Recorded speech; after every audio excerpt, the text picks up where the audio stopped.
I was standing in my kitchen, phone propped against the coffee canister, when Trent Barlow's voice sliced through the investor call like a blade. "And while we're proud of the modernization we've achieved," he said, that fake modest smile plastered across his two perfect teeth, "we also had to let go of certain legacy mindsets that were holding us back. Paranoia isn't strategy. We've streamlined oversight, embraced trust, and moved faster than ever." He didn't say my name. He didn't have to. The board members nodded like they were watching a TED Talk. My coffee had gone stone cold. 5 years of building the only thing standing between Apex Dynamics and federal prison, gone in one smug sentence. I didn't scream. I didn't cry. I just stared at the screen until the call ended, then walked to the printer, pulled one single page, slid it into a cream envelope, and drove through sideways Chicago rain to the office I no longer worked at. Let me take you back to the beginning, because that's where the real story lives, not in the firing, but in everything that came before it. Apex Dynamics started in a converted warehouse on the south side, 80 of us breathing the same stale air, eating cold pizza at 2 a.m., while we tried to keep a fintech alive. I was 27. Fresh out of a Big Four audit firm. And the only person who understood that compliance wasn't a checkbox, it was oxygen. I built the first control framework from scratch, SFTP logs, chain of custody manifests, quarterly hash validations, air-gapped backups. Every time a developer touched production, every vendor handoff, every privilege escalation, I logged it, certified it, stored it 3 ways. People called me paranoid. I called it insurance. Then Trent arrived. He rolled in wearing monochrome sneakers and a hoodie that cost more than my first car. Fresh off a crypto bust nobody talked about. The board hired him to reposition technical culture. A translation, cut anything that didn't make him look like a genius. His first all hands. Audits are compliance theater. We don't spy on our own people. Half the room laughed. The other half looked at me like I'd just been diagnosed with something contagious. Within a month, he'd reassigned forensic oversight to a 24-year-old DevOps contractor who thought checksum was a breakfast item. He killed my manual validation runs, rolled out Tempo Trace, some AI logging toy that promised full visibility with zero overhead.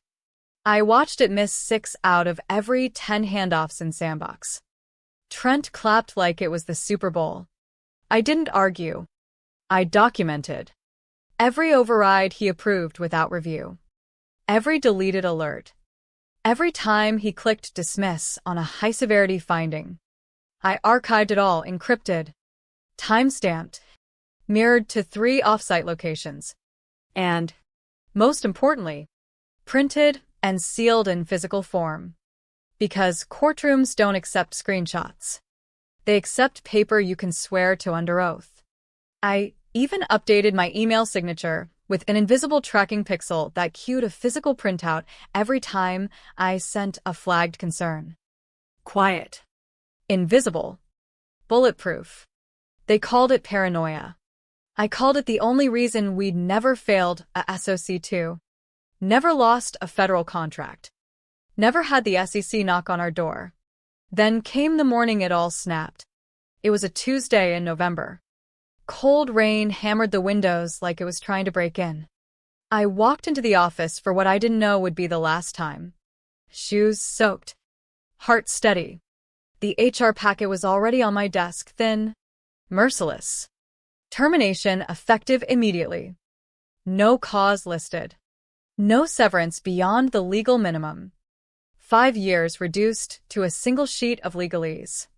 At 8:03 a.m. My laptop pinged. Investor update call, live. I clicked. Trent was mid-sentence. Hair perfect. Smile brighter than the conference room lights. Legacy systems deprecated. Oversight streamlined. Internal controls fully automated, faster. Cleaner. Scalable. Then the knife. While we're proud of the work, We also recognize some outdated mindsets were holding us back. Paranoia isn't strategy. Moving forward, our culture will reflect trust and velocity, not surveillance. The chat exploded with emojis. Thumbs up rocket. I closed the laptop. Walked to the third floor. Dana, Associate General Counsel, looked up. I placed the sealed envelope on the corner of her desk, nodded once, and left without a word. Inside was one page, a system override executed under Trent's credentials on October 12th. Hash value. Timestamp. Exact clause from our policy stating he had 24 hours to report any manual deletion. He never did. I didn't collect my things. Didn't say goodbye. Just walked out into the rain. Same silence they'd given me for months. Let them think I was gone. Let them celebrate the death of Paranoia. Because at 1:17 p.m., the call came from the Office of Vendor Risk Certification. 2 Q3 transfers flagged for unusual batch timing. Full audit trail requested within 48 hours. Trent took the call himself.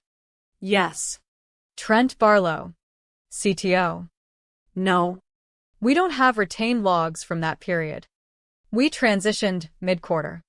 Legacy data was deprecated per modernization strategy. The silence on the other end could have frozen the room. Jonathan, General Counsel, slowly turned to Dana. Policy requires 3-year retention. Non-negotiable. Dana walked to the cabinet. There sat the cream envelope. Untouched. She opened it like it was wired to explode. Inside, full Q3 access logs. Line by line. Timestamps. Credentials. Every handoff. Every escalation 3-hole punched. Certified. Checksums stamped. At the bottom, my note. Manual archive initiated due to unauthorized overrides bypassing audit integrity. Policy 7.2a. Jonathan placed the folder in the center of the table. Are you absolutely sure the logs don't exist? He asked Trent. Trent's smile faltered. They weren't in the system. Jonathan tapped the folder. They weren't in your system. That's different. By 3:47 p.m., the entire building felt like it had lost power. Keyboard stopped. Voices dropped to whispers. Freeze all filings. Balance sheets. Vendor reconciliations. Risk certifications. Everything halted. The central dashboard Trent had bragged about? Blank. Q3 chain of custody, no data found. 92 days of transaction history, poof. Jonathan read aloud from the footer of my printout. Due to DevOps overrides of standard logging protocols. Q3 logs manually archived for continuity assurance. Redundant hard copy preserved per Policy 7.2a. He slid my November 3rd email across the table, the one I'd sent to legal, risk, and Treasury warning exactly this would happen. They'd ignored it because it had no GIFs. No slide deck. No velocity metrics. Just protocol. At 6:15 p.m., the 14th floor conference room went into lockdown. Executive tier only. Trent strolled in last. Still wearing the hoodie. Still acting like he owned gravity. Let me clarify before this gets misinterpreted, he began. Legacy operator failed to adapt. Some documentation fell through cracks during transition. That's modernization, not obstruction. Jonathan didn't blink. He slid my email across the table face down. Trent flipped it. Froze. It was the override request, digitally signed by Trent Barlow. Jonathan read the clause aloud. Slow and merciless. If internal controls are disrupted without written override approved through designated channels, executive responsibility for resulting gaps shall revert to the authorizing officer clause 8.4c. The CEO finally spoke. Voice like ice. You signed it. Not her. Trent tried to spin. Shared accountability, decentralized responsibility. Nobody was buying.